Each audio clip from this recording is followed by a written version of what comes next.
Back to Policy Watch. Commodity markets world over are falling and quite steeply. Crude oil is now at a 7-year low or below $40 a barrel.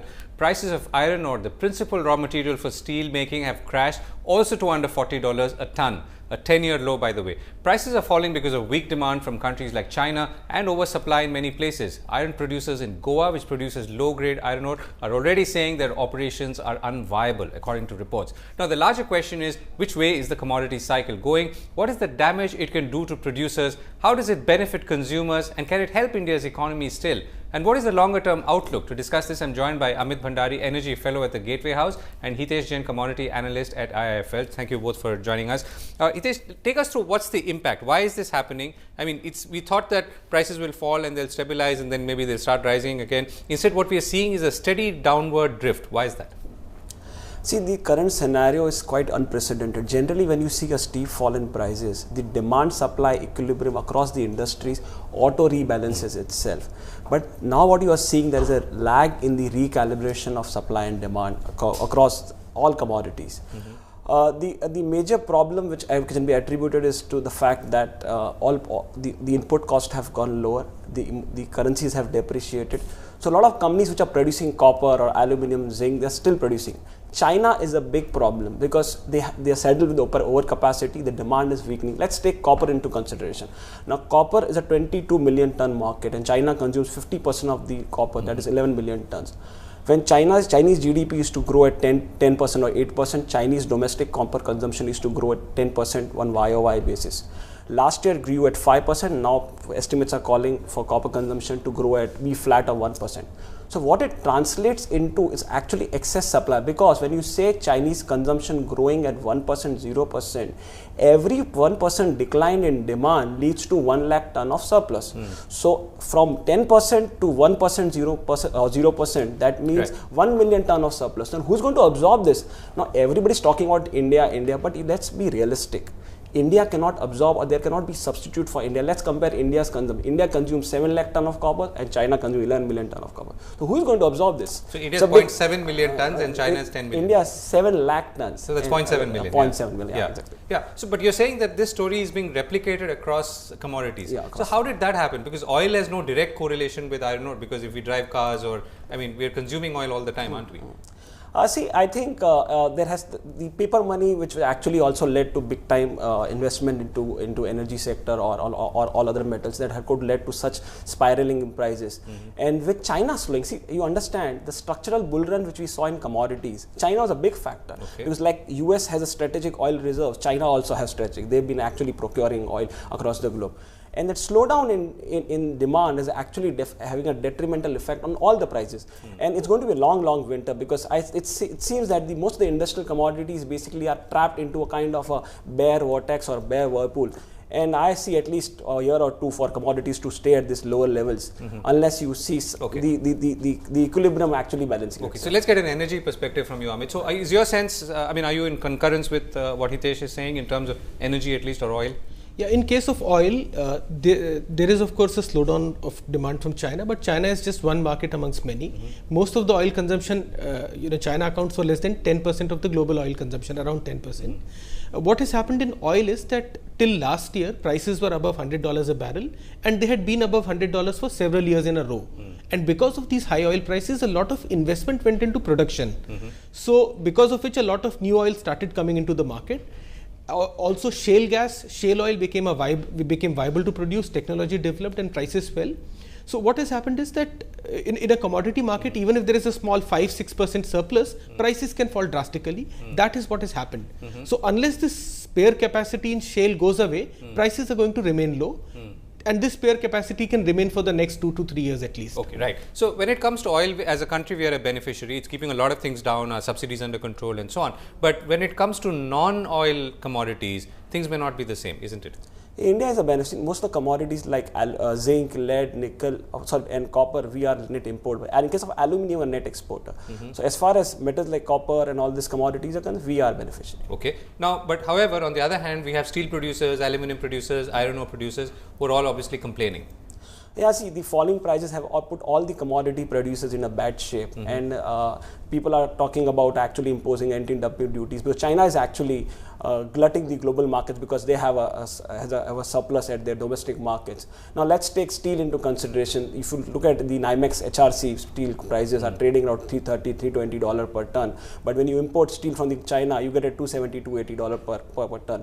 So and that's landed. That's landed. So that dampening the overall prices, and the need of the hour is definitely putting duties. They have already done on certain products as far as steel is concerned, but there is need for inducting or for introducing far more stringent measures. Okay, you're saying that we should impose more duties in order to make it more viable for Indian companies. Do you agree with that?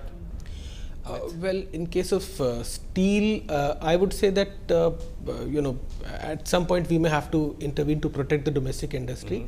But then what happens usually is that taxes which are imposed to protect the industry become sticky and they don't go away that easily. As a consumer, it doesn't benefit everyone that much. So, one has very mixed feelings about this. Okay, fair enough. So, let's look at it at a slightly longer term, right? So, you were saying, Hitesh, that you see things remaining like this for the foreseeable future, which is more than a year, right? So, what could be the sort of the pros and cons of such a situation? Assuming oil prices are low, most commodity prices, including steel, copper, aluminum, are low. Could it overall be a big benefit for the economy, at least the Indian economy? It could be, but then you have to understand that the decoupling theory never works because no country is actually decoupled. Although people compare or people talk about US being a relatively bright spot amid the developed markets, but even US, in spite of such bringing down the unemployment rate to 5%, their GDP growth is still growing at 2.5%. That is well below the historical rate. So I think the economic landscape remains fragile. You will be prone to or subject to a lot of volatility, a lot of shocks, external shocks. So I don't see Indian growth when you compare with other economies would be relatively resilient. But you understand it may not translate into big optimism. As far as right. Okay, so what should we be doing from an oil, gas and energy perspective, Amit? Well, look, we import 3 million barrels of oil a day. Oil price was $110 last year, it's $40 today. Every single day we are paying $200 billion less for importing oil. So the thing to do is, at this point of time, can we do anything to lock in prices at this level? And this can be done if the Indian oil companies, public sector, ONGC, Indian Oil and all, go out and acquire oil and gas fields overseas. And in the current scenario, there are a number of small and mid-sized oil companies globally in the US, in the UK, listed firms which are in distress and which are looking for buyers. So this is a time when when prices are distressed, and ONGC for that matter is completely free of debt. So they can actually leverage this balance sheet, buy up oil and gas fields today, and freeze the oil prices for India for the next 20-25 years. Okay. So this is once in a generation opportunity. What would be the kind of capacity that these fields that you're talking about would bring? So I just looked at I'll just give you one example. ONGC in September this year acquired a stake in a field called Vankor Neft. It's a oil field in Russia. It's owned by Rosneft. So for $1.5 billion, they got a 3 million ton per year share of oil. So 2 or 3 years back, a similar deal would have easily cost them $4 or $5 billion. So India needs to tie up about, ONGC had an original target of tying 20 million tons of oil. What we import is about 150 millions. So, whatever we buy, it will be short.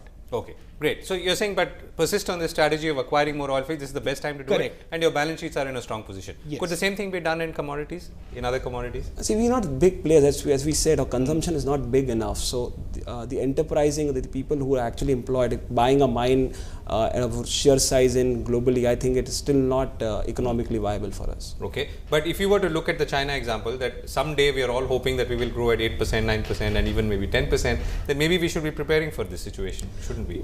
There's a lot of time. I think.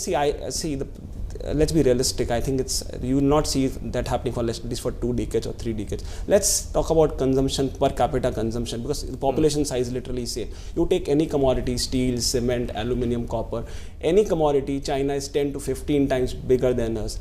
I think the reforms will take time to come into play, and that growth, to catch up with that growth engine, I think it's still lost at least 2 or 3 decades where we come in par with China. You're saying 2 or 3 decades, not 2 or 3. Yes, okay. yes. Many would hope that it is a couple of years. But anyway, so if you were to assume that things are where they are in terms of production, demand and supply, particularly in India, are we seeing overall the economy being a net benefiter? Yeah, net benefit, because obviously it's quite palpable with our current account deficit narrowing and coming in balance. So we have benefited from the fall in oil prices that should actually lead to rising consumer spending. That has not been reflected in the US, although. But then when you have falling oil, because the benefit has not passed to Indian consumers yet. So the oil prices remain low, and the benefits passed on to consumers, people spend more on other commodities or other things, and then should actually give a spurt in the overall growth numbers. Right. So the last time oil prices went down, Amit, everyone thought that it would remain down, and people were talking about $10 a barrel and all that, and suddenly it swung dramatically and went in the other direction. Yes. Could that happen today? And if so, then where does that leave us? Okay, one is that yes, that kind of event can happen. I mean, there are a lot of imponderables. Saudi Arabia and Iran could, for instance, there could be political unrest in one of the major producers, or a war could break out in the Middle East. So any of these drastic factors can again lead us into an oil shock. This happened once before in 1979-80 when the Iranian revolution completely threw the oil markets out. And given the volatility of West Asia, we cannot rule out such an event. So which is why, and irrespective of what happens in West Asia or elsewhere, India will still need to import those 3 million barrels a day. So which is why that point that, the prices are low, this is a time, go out, buy something, freeze your costs and protect yourself. Right. So therefore, if things turn, and they can suddenly turn as we've seen in the past, then this is the best time to... Correct. Yeah. But that will be supply driven, not demand driven. So geopolitically, you see a supply side risk and then prices moving higher. Right. But demand side, there is no impetus. Right. So you're saying the demand side, China is going to remain weak. India, you don't see any major movement, and therefore things are going to be steady. We've run out of time. Thank you so much. That's all we have time on Policy Watch this week. We'll be back next week, same time. Thanks for watching.